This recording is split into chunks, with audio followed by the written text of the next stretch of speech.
Deixa eu ver se tá focando. Foca em mim, porra. Foi. O que eu aprendi vendendo 100 mil, gerando 100 mil de caixa em um ano, né? Há uns dias atrás eu completei um ano como vendedor ali, né? Como closer, como alguém que está trabalhando ali no comercial.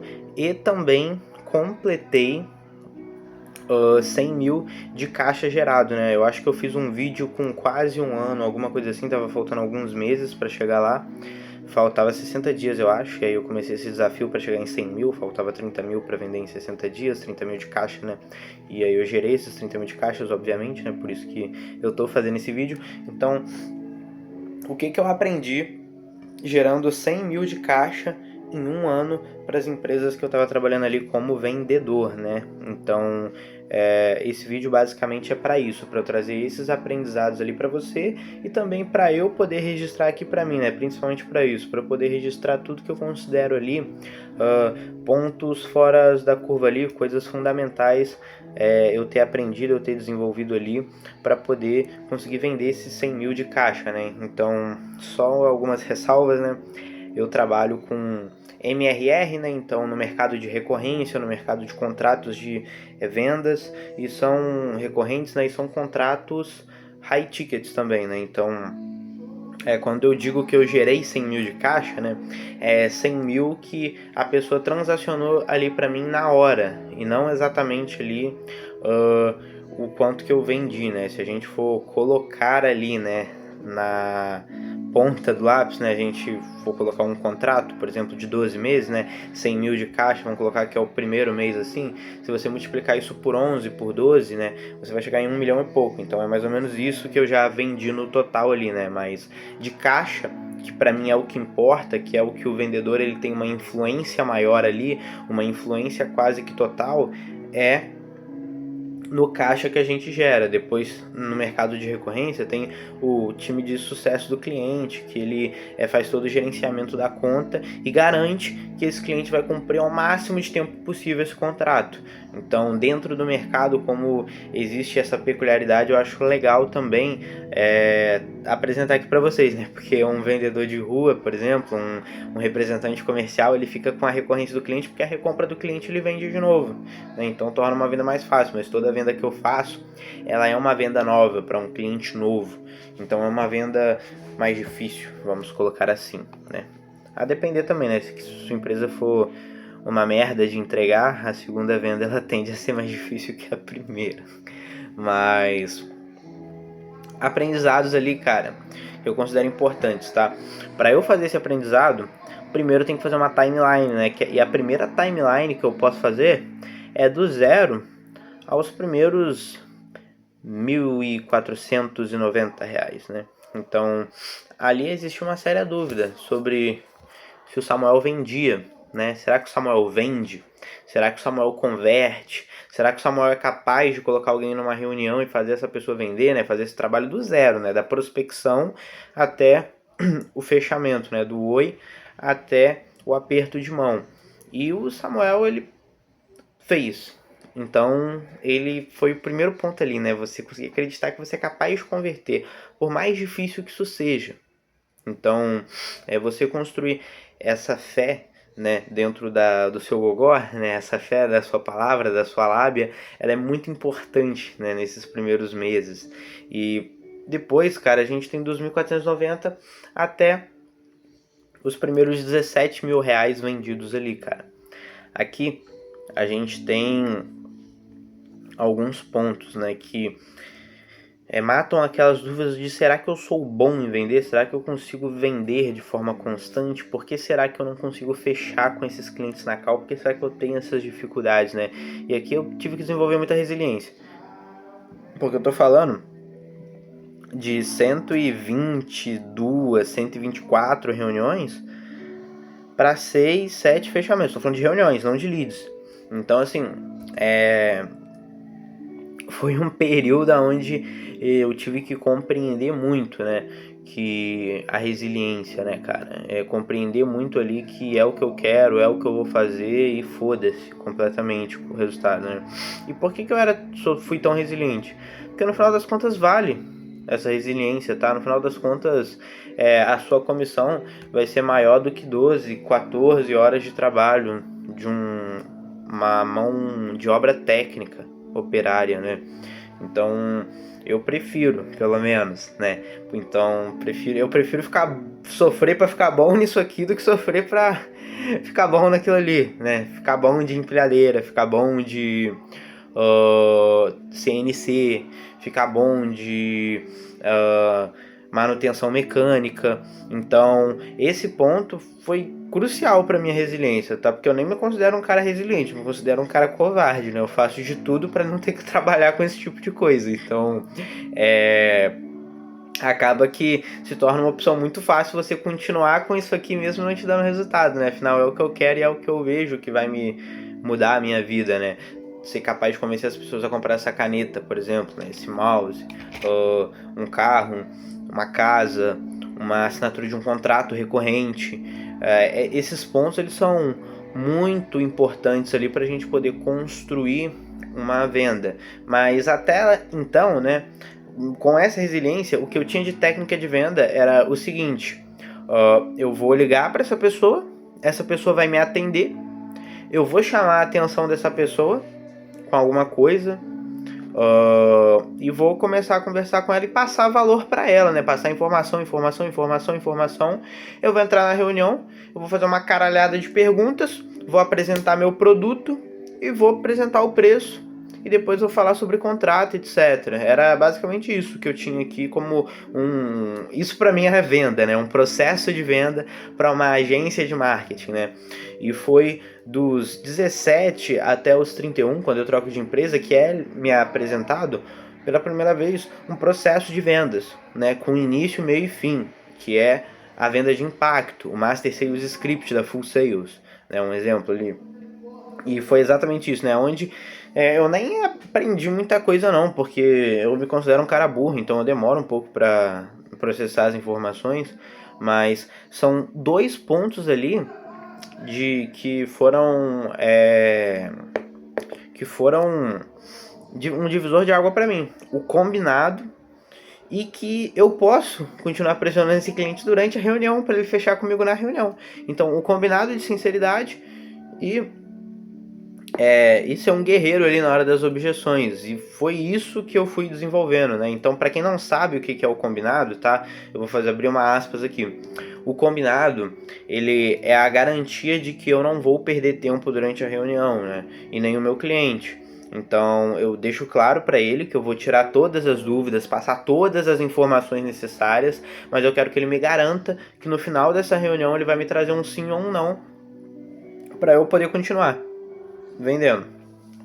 Então essa foi a primeira sofisticação, e pra mim isso aí era do caralho na hora que eu conheci. Eu falei, caraca, que técnica monstra, que técnica filha da puta, agora eu vou arrebentar de vender.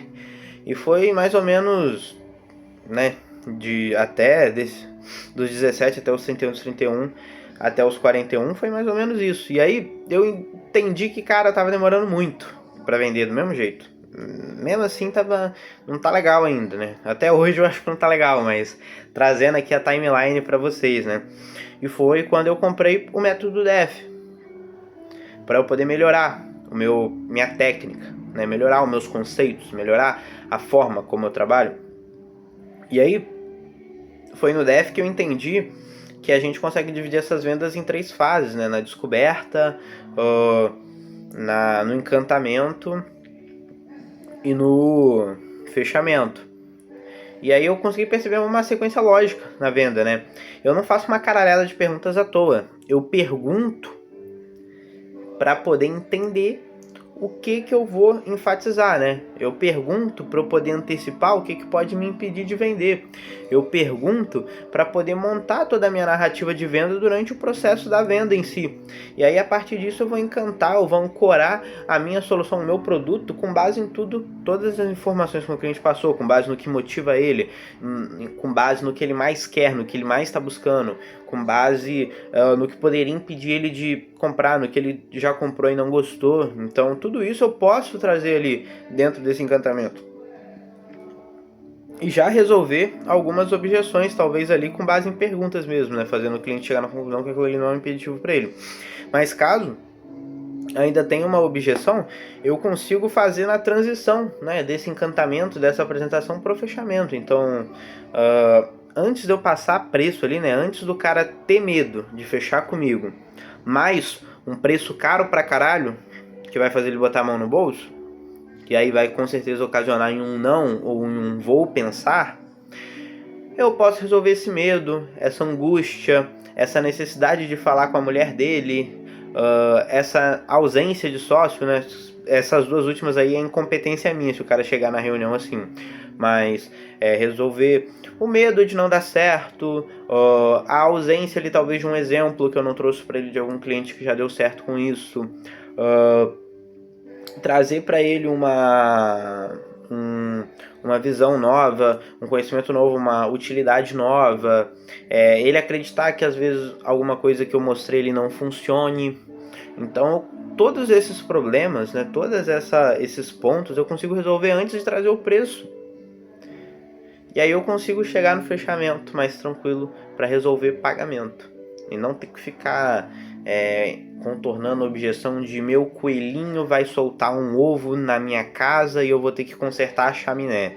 Né? Que só quem já fez uma reunião com esse tipo de objeção sabe o quão escroto é você ter que ficar resolvendo esse tipo de dúvida. E também tem o fechamento em si, né? Que ali dentro também tem o contorno de objeções, mas a gente conseguir avançar ali de forma mais organizada, né? A gente avançar até a venda, né? Porque é um jogo sem recuo a partir do momento que você começa a andar para frente. Então, até a descoberta tem recuo. A partir do encantamento você tem que ir até a venda. Você tem que presumir que esse cara vai comprar de você no final, senão esse cara não vai comprar, senão esse cara vai fechar com você, vai falar que vai fazer o Pix depois e vai arrumar algum outro problema na vida dele para ele não comprar de você. Então, e esse foi meu aprendizado que eu fui carregando, cara, até ali meus 70, 80, não, até uns 60, 70 mil ali. Eu fui basicamente com isso. E agora ali, né, isso aí já, sei lá, faltando uns 3, 4 meses ali, eu já começo a pesquisar outras coisas para resolver outras necessidades que eu vejo que o processo em si estava muito desorganizado, né? Então eu estava trazendo muita gente para reunião retardada, muita gente que não tinha capacidade de comprar. Eu estava querendo apresentar meu produto a qualquer custo, mesmo não tendo clientes necessários para isso, né? Não tendo. Aí, enfim, foi um problema de marketing que a gente teve ali. A gente tá ajustando isso até hoje, inclusive.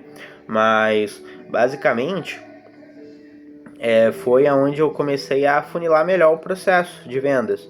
Então, só falar com gente realmente qualificada, bater o bunch na ligação, né? Aí bater o bunch de novo junto com o spin na parte de descoberta e trazer informações para esse cliente por mensagem, qualificar ele ao máximo, né? Chegar na conclusão que a minha venda só é difícil porque eu dificulto ela muitas vezes ali. E agora a gente está numa fase ali de reflexão sobre propostas e etc.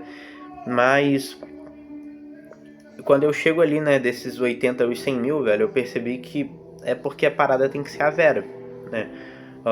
Porque inclusive eu bati 100 mil doente, né, velho? Eu tava com febre, aí volta de novo a resiliência, né, cara? Que eu tava com febre há quase uma semana, batendo 38, 40, 38, 40 todos os dias, né? Aí eu voltava pra 35 na base do banho frio, aí subia. A reunião de venda de 100 mil, inclusive, eu tava chegando em quase 40 de febre ali, né, velho? Fazendo um cara, negociando com o cara, mas tinha chegado na conclusão ali, cara, que foda-se, eu ia bater 100 mil.